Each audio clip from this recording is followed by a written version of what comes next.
Des tas de gens qui sont dans l'inquiétude. J'entendais hier soir aux informations, même chez les Allemands, où ils disent qu'ils sont en train de faire une armée, etc., pour justement contre la Russie, etc., etc. Et puis il y a un Allemand qui avait un certain âge qui disait, moi, tous les jours je m'inquiète. Tous les jours je suis inquiet. Quand je me réveille, je suis inquiet. Parce que j'ai vécu la guerre. J'étais un enfant et j'ai vécu la guerre. Je sais les souffrances que ça comporte. Et lorsque j'entends parler de la Russie, qu'on va peut-être rentrer en guerre, tout ça, je suis dans l'inquiétude. Et je me dis, mais qu'est-ce qui va nous arriver encore? Et on peut comprendre que ce monde soit dans l'inquiétude. Et moi, je peux comprendre que même vous qui êtes ici, puissiez être dans l'inquiétude. Parce que c'est tout ce qui est généré par les médias. À la télé, on parle que de ça.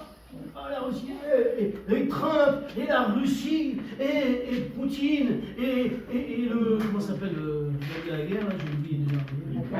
L'Ukraine, merci, l'Ukraine. Et l'Ukraine, et... J'ai même oublié l'Ukraine, les pauvres. Non, je les oublie pas. Hein. Mais pour dire, on est constamment sur ça. Et les gens restent dans l'inquiétude en disant, mais qu'est-ce qui va nous arriver? Mais qu'est-ce qui va nous arriver? Je vais vous dire, l'inquiétude, c'est normal. C'est légitime. Parce que depuis qu'il y a eu le jardin d'Éden, depuis le péché dans le monde, depuis que le péché est entré dans le jardin d'Éden, l'inquiétude est entrée. Puisque Adam et Ève, quand ils se sont cachés, pourquoi ils se sont cachés? Parce qu'ils ont perdu la paix, parce qu'ils étaient inquiets de ce que Dieu allait dire, parce qu'ils ont compris qu'ils avaient fauté. Et parce qu'ils ont compris qu'ils avaient fauté, forcément, ils étaient dans l'inquiétude. Et cette inquiétude-là, elle nous est communiquée jusqu'à aujourd'hui. Donc ne soyez pas étonnés d'être inquiets ou inquiètes. Que ce soit chez les dames ou que ce soit chez les messieurs. L'inquiétude, c'est quelque chose qui justement est constamment en nous. Et pourtant, il n'est pas bon de s'inquiéter. Parce que quand on s'inquiète, il y a des phénomènes qui arrivent dans nos vies. Et je crois que, rappelez-vous, vous qui êtes maman, et vous qui êtes papa, le gamin, il a 18, 25 ans, il est parti avec des copains, avec des copines, et à minuit, vous êtes encore réveillés en train de tourner autour de la table, pour dire, mais quand est-ce qu'il va rentrer? Quand est-ce qu'il va rentrer? Ça me rappelle ma mère, j'avais 27 ans pourtant. Je rentre à minuit, 1h du matin, parce que j'étais avec des chrétiens, on était partis, on avait bien rigolé, on était allé manger quelque part, et puis, ma mère, j'ouvre la porte, je lui dis, qu'est-ce que tu fais réveiller? Elle me dit, je m'inquiétais. Je lui dis, mais tu sais que j'ai 27 ans maintenant. Tu le sais? Elle me dit, oui, mais c'est plus fort que moi. Je me demandais, mais qu'est-ce que t'allais devenir? Qu'est-ce que... Mais j'ai 27 ans. Mais elle s'inquiète, c'est plus fort que nous. Et quand on est parents, on se rend compte, nous, quand j'étais pas parent, je ne m'inquiétais pas. Parce que c'était ma vie, je disais, moi, c'est pas grave. Et ma mère s'inquiétait. Et aujourd'hui, bon, mes enfants sont mariés maintenant. Mais quand ils étaient plus jeunes, je disais, mais il n'est pas rentré. Ma femme disait, mais qu'est-ce qu'on fait? Je dis, dors. Parce que les femmes sont des fois plus inquiètes que les messieurs. Et les messieurs, des fois, ils couvrent sous leur... je ne m'inquiète pas. On est comme tout le monde. Mais j'aimerais vous dire, Dieu voudrait qu'on apprenne à ne pas s'inquiéter. J'aimerais lire un premier verset, s'il vous plaît, avec vous, dans le livre des Proverbes. Parce qu'on se rend compte que dans la Bible, il est parlé de l'inquiétude des gens, des hommes de Dieu ont vaincu l'inquiétude. Et eux aussi, ils ont été inquiets. On se rend compte dans la parole de Dieu que l'inquiétude, c'est quelque chose qui est depuis le commencement, comme je le disais, depuis la Genèse. Mais Dieu sait cibler les choses. Au chapitre 12, s'il vous plaît, au verset 25 du livre des Proverbes. Vous y êtes? Livre des Proverbes, chapitre 12, verset 25. Tout le monde y est? Oui? Il est écrit ceci. L'inquiétude dans le cœur de l'homme l'abat, mais une bonne parole le réjouit. Amen. L'inquiétude dans le cœur de l'homme là-bas. Qu'est-ce que ça veut dire? Que l'inquiétude, si on ne prend pas garde, si on ne combat pas contre l'inquiétude, on va se faire écraser. Parce que quelqu'un qui est abattu, c'est quelqu'un, excusez-moi, qui est en mauvais état. C'est vrai. Et en très mauvais état. Mais on peut le comprendre. Parce que l'abattement dans nos cœurs, dans nos vies, fait qu'on n'a plus envie, on n'a plus goût. C'est à cause de cette inquiétude que véritablement des tas de choses peuvent être engendrées dans notre vie. L'abattement, bien sûr, mais la tristesse vient avec. Et ça, on ne la commande pas, la tristesse, parce qu'on est appris constamment avec cette inquiétude dans notre esprit qui fait que notre tristesse est là. Et notre tristesse, elle est dans nos cœurs, mais elle attriste les gens qui sont autour de nous. Parce que les gens qui sont autour de nous ne sont pas aveugles non plus. Hein. Les maris, des fois, se rendent compte de la tristesse de leur femme et les femmes de leur mari. Parce qu'il y a comme une lassitude, un abattement. Après, la tristesse, il y a des fois la peur. Je vais vous parler tout à l'heure de ma mère qui attendait qu'est-ce qui va t'arriver? Mais qu'est-ce qui t'inquiète pas. Et je lui disais, mais maman, Dieu veut bien. Et même si je pars, ben, tant mieux. Elle va me dire encore une fois, ben, tu me dis ça. Mais c'est plus fort que moi, des fois je me dis, Seigneur. Et ma femme me dit, arrête. Bon, d'accord, je demande plus. Parce que moi, je voudrais déjà aller vers lui, mais il ne veut pas que je me prenne. Donc il faut que je sois là encore. Et ce qui se passe, c'est que quand il y a un abattement, la paix est enlevée. Il n'y a plus de paix dans notre cœur après. Quand dans les Proverbes, il est dit que vraiment, l'inquiétude dans le cœur de l'homme, là-bas, ça a un véritable sens. Et je crois qu'il ne faut pas prendre cela à la légère. En disant, Seigneur, je veux combattre cet abattement. Amen. Je veux combattre cette inquiétude qui est en train de réellement déformer mon cœur et mon âme et mon esprit. Parce que cette inquiétude en nous déforme toutes nos pensées, va même déformer notre foi, au point que notre foi va être ébranlée. Notre amour pour Dieu va être secoué, au point qu'on va même dire, mais est-ce que Dieu est encore avec moi? Et vous savez, il y en a un qui, à peine on commence à dire ça, il y en a un qui se frotte les mains, qui dit, allez, celui-là, ça y est, je vais rentrer dans sa tête. Et je vais lui dire qu'en fait, est-ce que Dieu est vraiment avec lui? Est-ce que Dieu est vraiment avec lui? Est-ce que Dieu est avec vous? Oui. Vous le croyez vraiment? Amen. Alors ce matin, chassez l'inquiétude. Amen. Et je voudrais vous donner quelques armes pour chasser l'inquiétude. Parce que ça dépend de nous.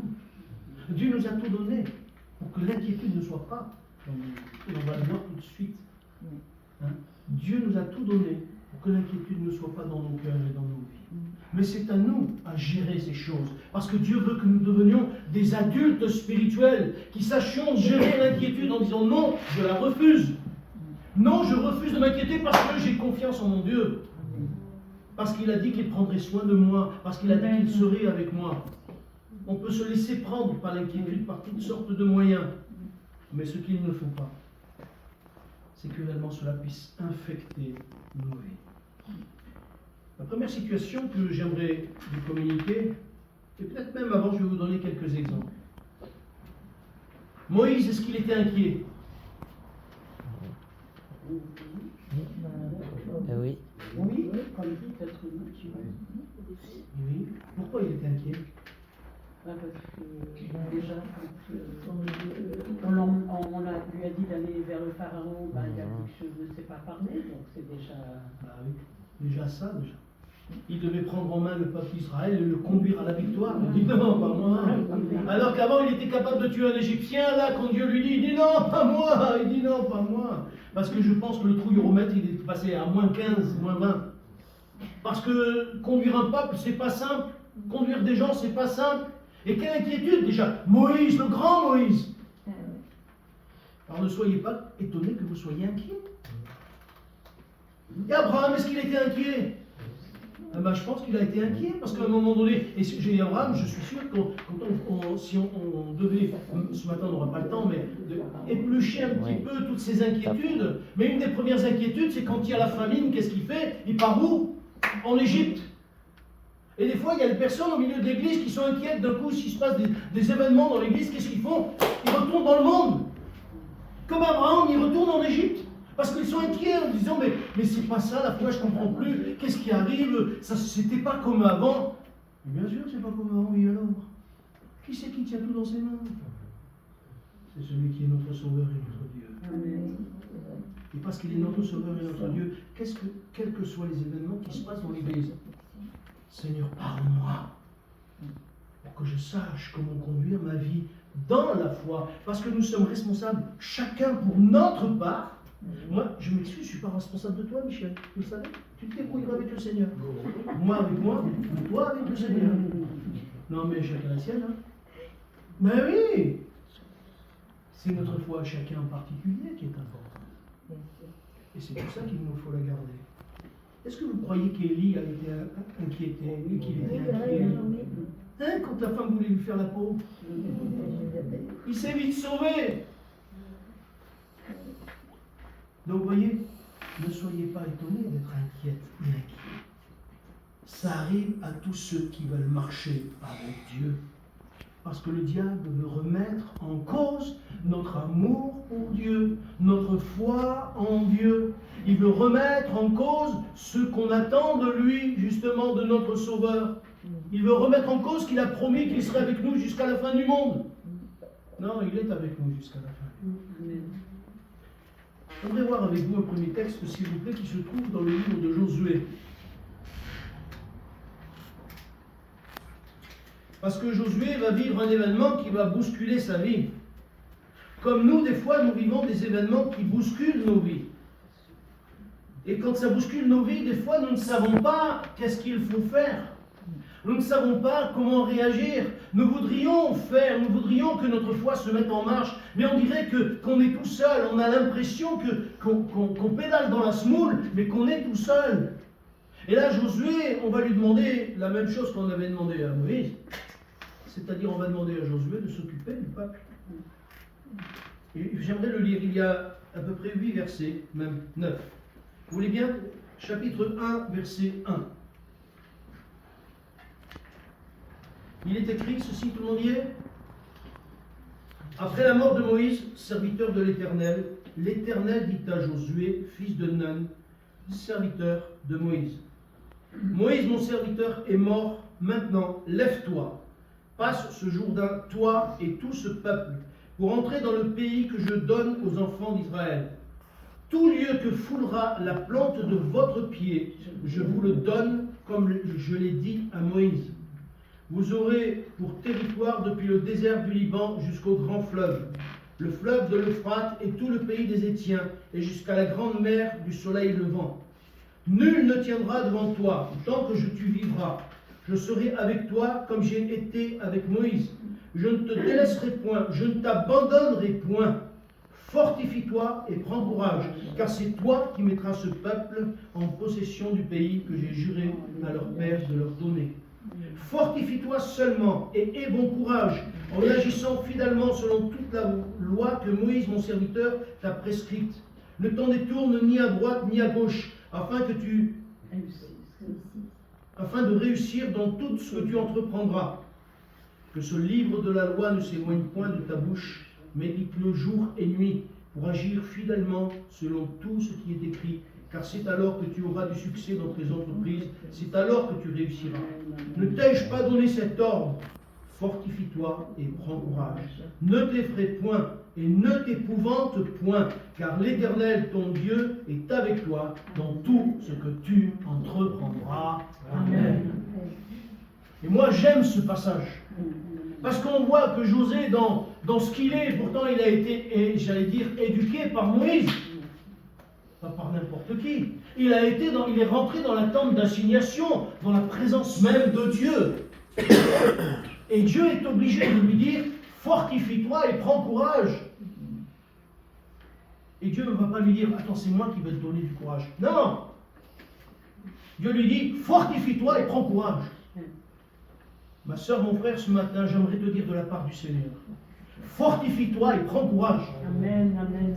Ne te laisse pas faire par tes inquiétudes. Ne te laisse pas faire par tes doutes. C'est toi qui dois devant le Seigneur te fortifier. Parce que le Seigneur veut que tu sois fort en lui. Il ne veut pas que tu sois quelqu'un qui a, Seigneur, tu sais, toujours. Non, non, sois fort devant le Seigneur. Bien sûr, des moments où tu pleureras. Et ça arrive à tout le monde. Et même à moi. Et à tous les serviteurs de Dieu que je connaisse, à un moment donné ou à un autre, ils ont pleuré. Mais c'est normal parce qu'il y a un brisement qui se passe au fur et à mesure dans nos vies.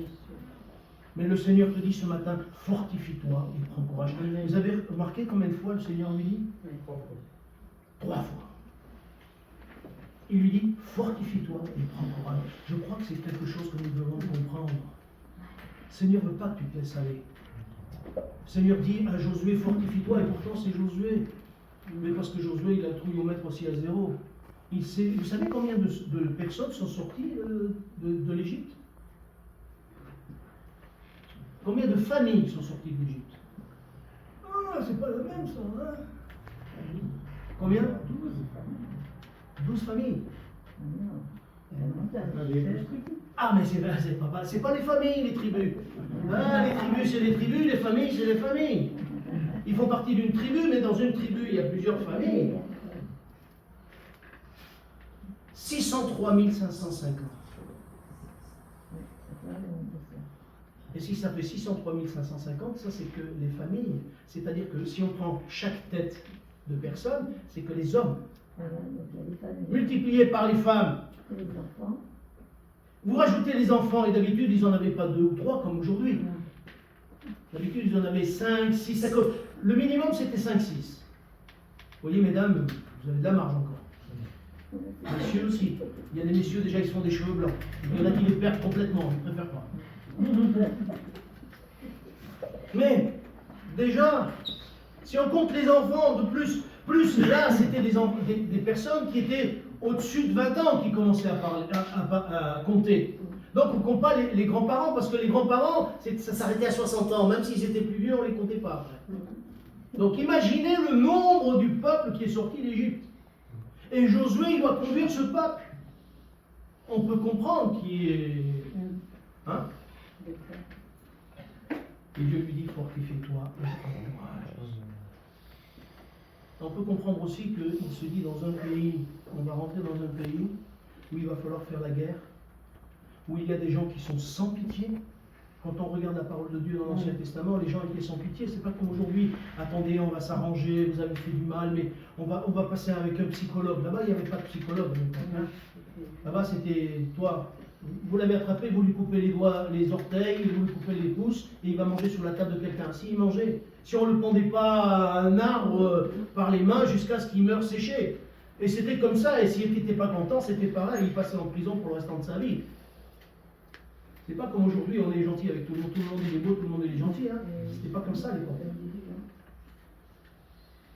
On peut comprendre que Josué a besoin d'entendre la parole de Dieu, qui lui dit fortifie-toi et prends courage.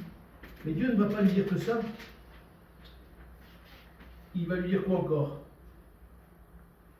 On va le relire. Tout lieu que foulera la plante de votre pied, je vous le donne, comme je l'ai dit à Moïse. Il ne dit pas que ça, il dit nul ne tiendra devant toi. Est-ce que vous croyez que ces choses, ça peut être pour vous? Oui. Ah oui. Il y en a 2 comme il dit. Les autres, vous avez besoin d'apprendre.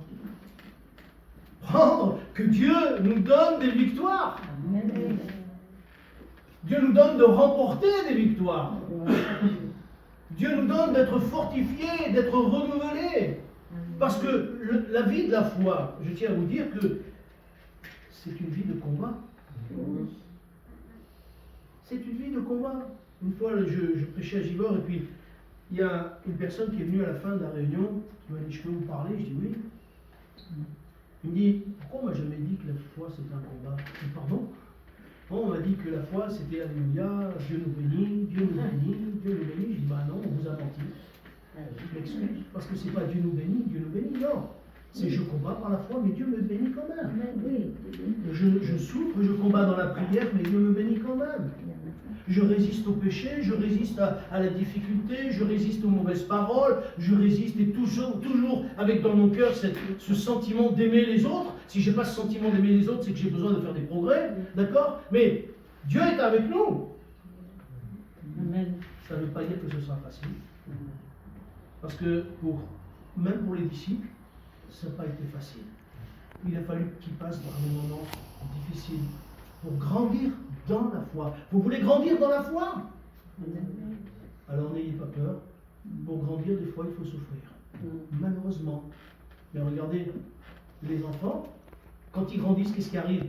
J'ai mal au genou, j'ai mal ici, j'ai mal là-bas. Pourquoi? Parce qu'ils grandissent. Et quand ils grandissent trop vite, après ils ont mal à la colonne vertébrale, jusqu'à ce qu'elle se muscle.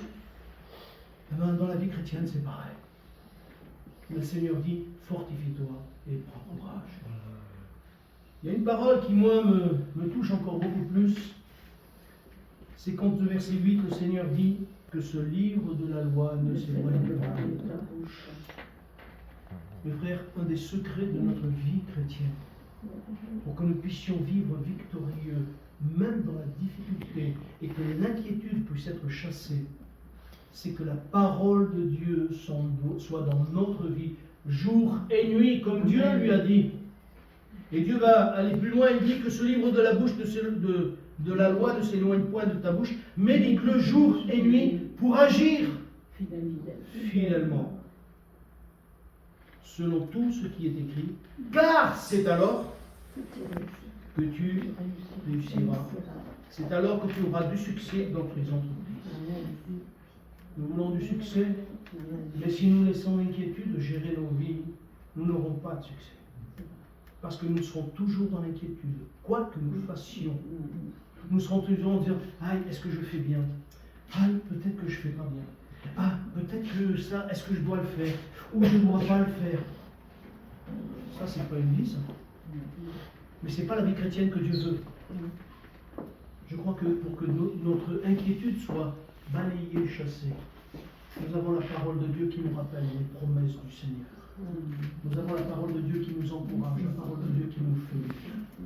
J'aimerais passer sur un autre passage pour aller un peu plus vite, s'il vous plaît. Je ne me trompe pas. Oui. Dans l'évangile de Jean, s'il vous plaît, au chapitre 14, vous avez remarqué, je pense que je n'ai pas parlé de la Pâque. Mais moi, je ne suis pas de ces personnes qui, à la Pâque, ils parlent de la Pâque, à Noël, ils parlent de Noël, à je ne sais pas trop quoi, ils parlent encore. Non, moi, excusez-moi, mais ce n'est pas mon style. Moi, je veux savoir ce que Dieu me dit. Et pour moi, c'est important plus que les traditions. Ouais, les rituels, comme on pourrait dire. Chapitre 14, verset 1, il est dit, c'est Jésus qui dit ça à ses disciples, que votre cœur ne se trouble point. Croyez en Dieu et croyez en moi. Amen. Pourquoi Jésus dit ça? Parce que les disciples, Jésus vient de leur annoncer que Judas va les trahir, va le trahir, entre autres. Il va annoncer aussi que Pierre va le renier. Donc, Jésus met chaque chose à sa place. Et on peut comprendre que les disciples vont sûrement se dire, je ne sais pas moi, je ne sais pas vous, qu'est-ce que vous en pensez, mais moi je serai avec Jésus. Et Jésus dit, il y en a un qui va trahir et l'autre qui va renier. Qu'est-ce qui va nous arriver? En plus, Jésus va mourir à la croix, il leur a annoncé, c'est le dernier repas qu'il fait avec eux. Et dans les chapitres 14, 15 et 16, il va les enseigner dans certaines choses qui sont importantes pour notre foi, mais il va les enseigner. Mais on peut comprendre que les disciples soient tout affolés, on dit, mais qu'est-ce qui va nous arriver? Qu'est-ce qui va nous arriver? Et Jésus va dire deux paroles importantes pour nous. Parce que c'est ça, marcher. S'il nous faut la parole, il nous faut marcher par la foi. Amen. Il est dit, croyez en Dieu, croyez en moi. Voilà ce que Jésus a dit. Est-ce que notre confiance est en Dieu ce matin? Amen. Ma soeur, mon frère, dans tes problèmes, dans tes difficultés aujourd'hui, dans tes inquiétudes aujourd'hui, est-ce que tu as confiance en le Seigneur? Est-ce que vraiment tu vas dire, Seigneur, je sais que ma vie, elle est précieuse à tes yeux? Le Seigneur est plus grand que nos problèmes. Amen. Il est plus grand que nos difficultés. Plus le problème est grand, plus Dieu est avec nous. plus le problème, je vais y arriver, plus le problème est grand, plus Dieu est attentif pour nous révéler des choses. C'est nous qui ne sommes pas attentifs. Les disciples, comme je vous le disais, dans le chapitre 14, 15 et 16, il va leur révéler des choses particulières parce qu'ils étaient dans l'inquiétude. Ils ne savaient pas comment ils allaient faire. Et Jésus va leur dire, croyez en Dieu, croyez en moi. Et moi, je vous invite, si vous êtes dans l'inquiétude, de plonger vos regards dans la parole de Dieu, où Dieu va vous parler. Dieu va vous révéler des choses. Des choses qui vont vous surprendre. Des choses qui vont vous allez dire, mais c'est pas possible. Cette semaine encore, au travers d'événements, Dieu me montrait qu'il attendait de moi que je me plonge encore plus dans la parole, que je me plonge encore plus dans sa présence. Alors qu'il y a des tas d'événements autour de moi, Dieu, comme s'il me disait, mais fais ce que je te dis, plonge-toi dans la parole, plonge-toi dans ma présence, t'occupe pas du reste. Occupe-toi de moi. Et j'aimerais vous dire, peut-être que si quelqu'un est dans l'inquiétude ce matin, plonge-toi dans la présence de Dieu. Parce que dans la présence de Dieu, c'est là que tout change, déjà même dans notre esprit. J'aimerais continuer avec vous, s'il vous plaît, dans l'évangile de Matthieu.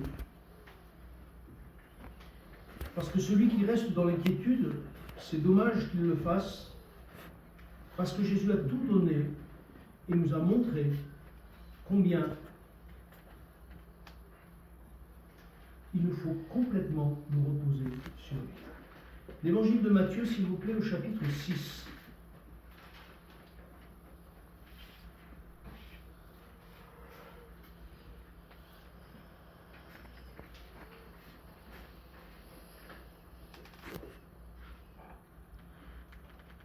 Vous y êtes?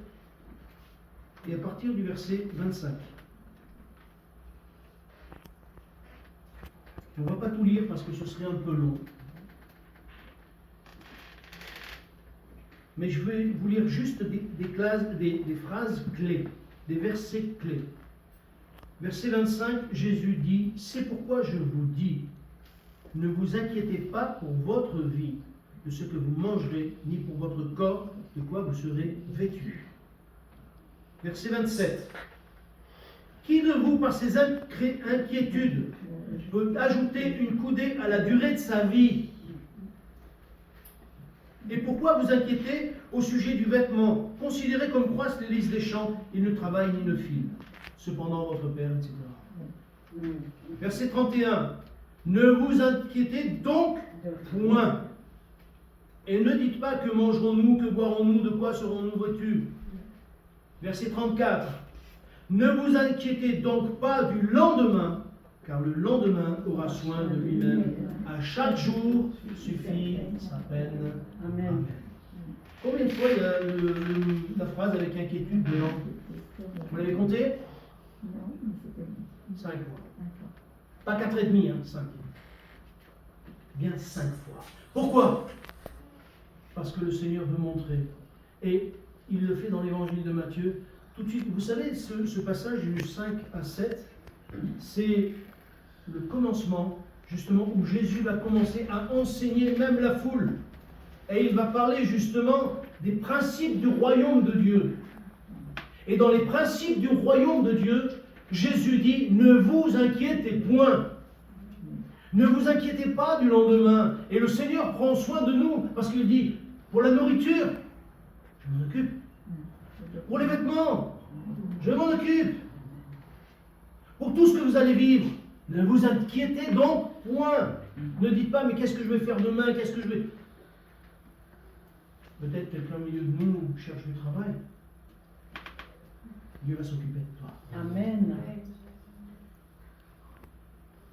Il y a des années en arrière, j'avais entendu ce témoignage. C'était une grand-mère qui n'avait pas de famille.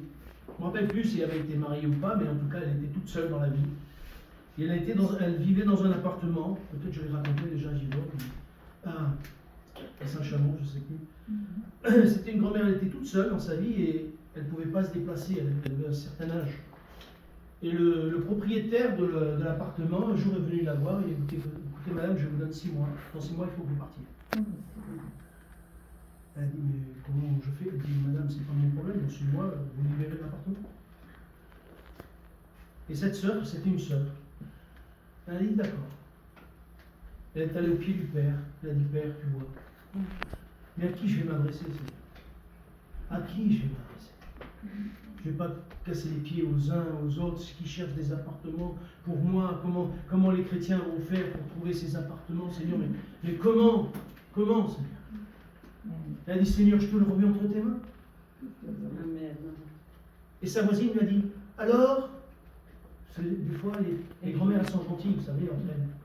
Elle dit, alors, il paraît que vous devez partir dans 6 mois. Elle dit, oui, j'ai tout remis à mon Père Céleste. À votre Père Céleste, oui, ben, vous pouvez toujours attendre. Elle est rentrée chez elle, elle a dit, Seigneur, tu connais toutes choses.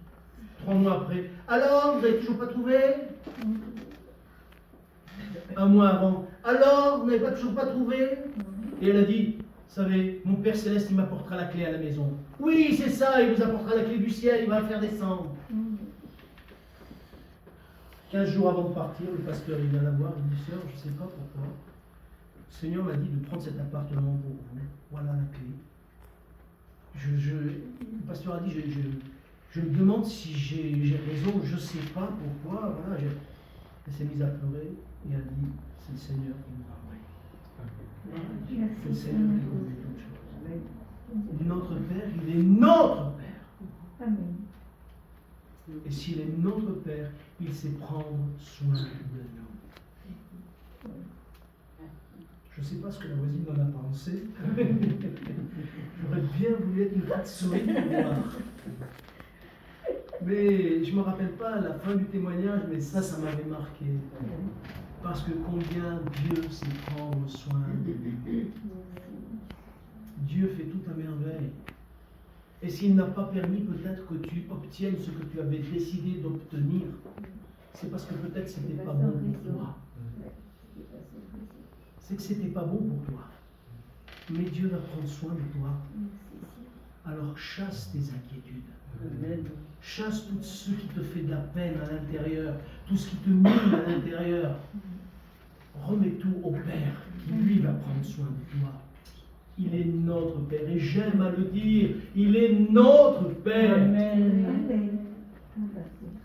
Et Dieu va dire, vous connaissez ce verset, si même son enfant, moi, l'Éternel, je ne t'oublierai pas, je ne t'abandonnerai pas.